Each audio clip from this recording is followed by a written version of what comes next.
Does anybody notice how quiet and peaceful it is around here with my dad in London? Kinda nice. What do you think he's doing over there?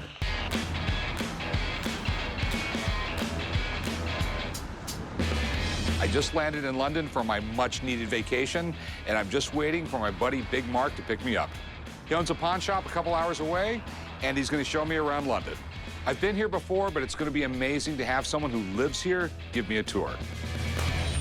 Hey, you're Rick? I'm Rick, yeah. Where's Big Mark? Hey, you must be Rick. Yeah, I'm Rick. Rick, I'm Marco. Nice to meet you. Been sent to show you around London. Where's Big Mark? He's back at the shop, looking after the shop. Okay, do you got a car? I don't actually drive.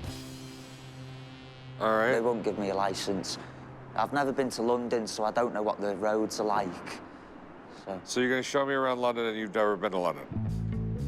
I studied the map all night last night, so it's all up here. So don't look happy. All right, let's go. Just stick with me and we'll be fine. Come on. So, you want to go check out the House of Parliament in Big Ben first? Can we not go to the comic book store first? I read up online that it's just near there.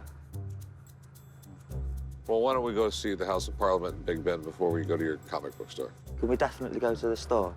We'll talk about it. Okay. I flew 11 and a half hours straight over 6,000 miles to be greeted by Chumley's skinny twin. So you lived here your whole life, and you've never been to London? Nope. Your parents hate you or something? My dad sometimes does when I've been naughty.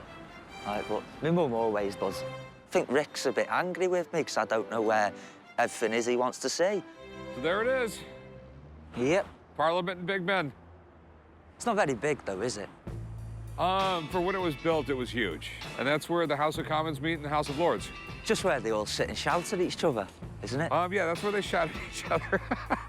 So this is the building that Guy Fawkes tried to blow up back in the olden times. I don't know when. That's why we have bonfire night on the 5th of November. There's a rhyme for it as well. It's like, I forget the rhyme, though. Remember the 5th of November. Yeah, that's it, you know. Big Ben's not the clock. Isn't he? No, Big Ben is the bell inside the clock. Ah, I never knew that. And you know when it was built, it was the most accurate clock in the world? Was it? Because the problem is when you build a clock like that and it starts getting hot and cold, it affects the metal and it affects the time. So they had to come up with ways to counteract that. Yeah, you know a lot more than me about it. This is cool. You know anything about maps? They're old. That's about it. I don't use them. I use my maps on the phone. So. Marco seems like a really good kid, but I feel like I'm on vacation and I'm babysitting. Do you have any maps of, like, I'm from Las Vegas. Any maps of the States or Western United States? We do, yeah. The New World Americas are upstairs. Okay, let's go take a look. What people like about the maps is that they're rare, important documents. Basically, it's ink and paper, but it's the story that the map tells and that we can tell with it. Okay, let me start you out with the local maps first. Show you a rare and interesting map of the Nevada Territory, as it was known. It relates to the discovery of silver in the United States.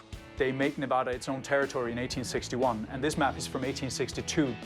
It was very important because it was in the middle of the American Civil War when this was happening. And both sides wanted all the silver, and they ended up going with the Union. And it really worked out. Well, it's a rare piece, yeah. This is really cool. I mean, do you have any others of, like, Nevada? Or? Well, I'll follow up with the map that we have of Las Vegas, your part of the state. It's in relation to land development, published around about 1920. So is your pawn shop on the map anywhere? As a matter of fact, it is. Those would be my lots right there. I'm absolutely amazed that these maps are in London. How they got here, I have no idea, but it's pretty damn cool. I'll show you this. It is a map of North America from the Dutch Golden Age, the most famous and celebrated period of map making. This is, in fact, the only map of North America from the Dutch Golden Age. It's around about 1650. It shows the famous myth of California as an island. Well, California's not an island, is it?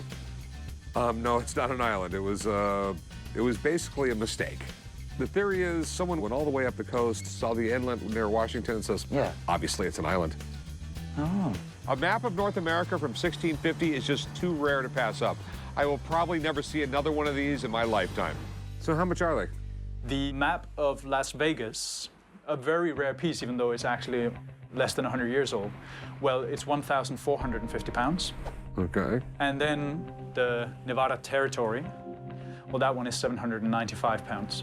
The older one, naturally, is the more expensive one. It's also the more important as such for the history of map making. That one is 5,950 pounds. All right, so do you guys negotiate any? We don't.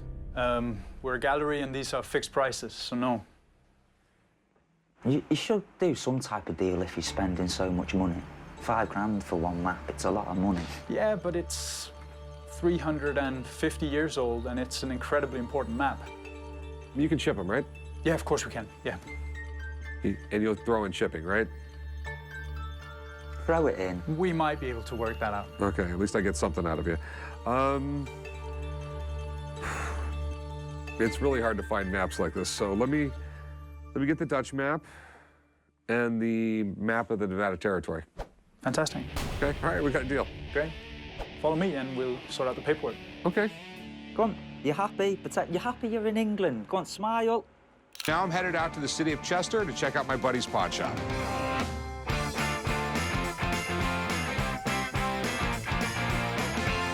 Hey guys, what's up? Hey, Rick. Long time no see. You too. This is little Mark. Hello. Hi, mate. Good to meet you. How's it going? Good, good. So this is it, huh? Yeah, that's it, mate. This is the little shop. Little quite English shop, you know. Okay, well, show me around. Yeah, let's have a look round. I've known Rick for about 5 years. We met at the coin show in Las Vegas. Been friends ever since. I mean, his pawn shop's good, but it's American at the end of the day. He's got 200 years of history. We've got 2,000 years of history. He's got nothing compared to us. I know you're a massive Elton John fan. I am an Elton John fan, yeah. Elton John boots. These are original Elton John boots, as worn by him. They would suit you, sir. Those are actually pretty cool. Listen, hang on, let's just stop there. Do you think all the cool stuff's in Vegas?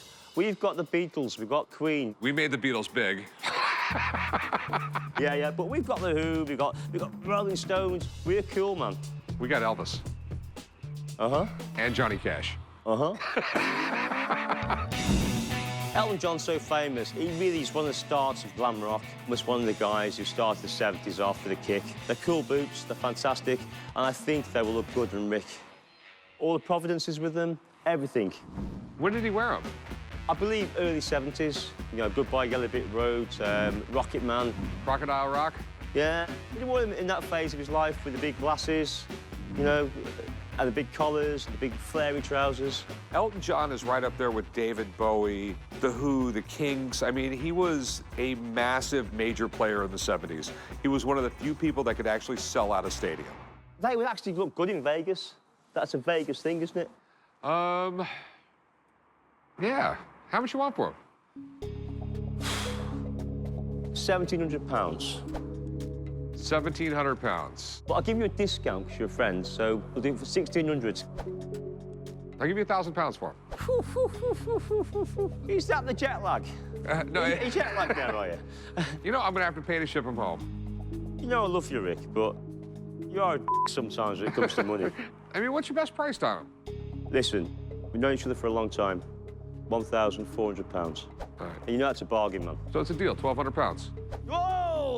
£1,400. Meet me in the middle? 1,350.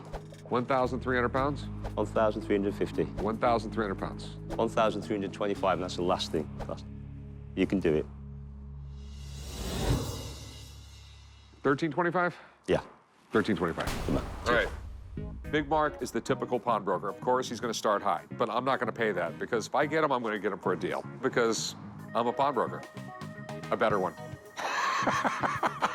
All right, you ready to go to Liverpool? Yeah. The guys gave me a Beatles tour of Liverpool as a gift. And since it's pretty close to Big Mark's shop, he's tagging along.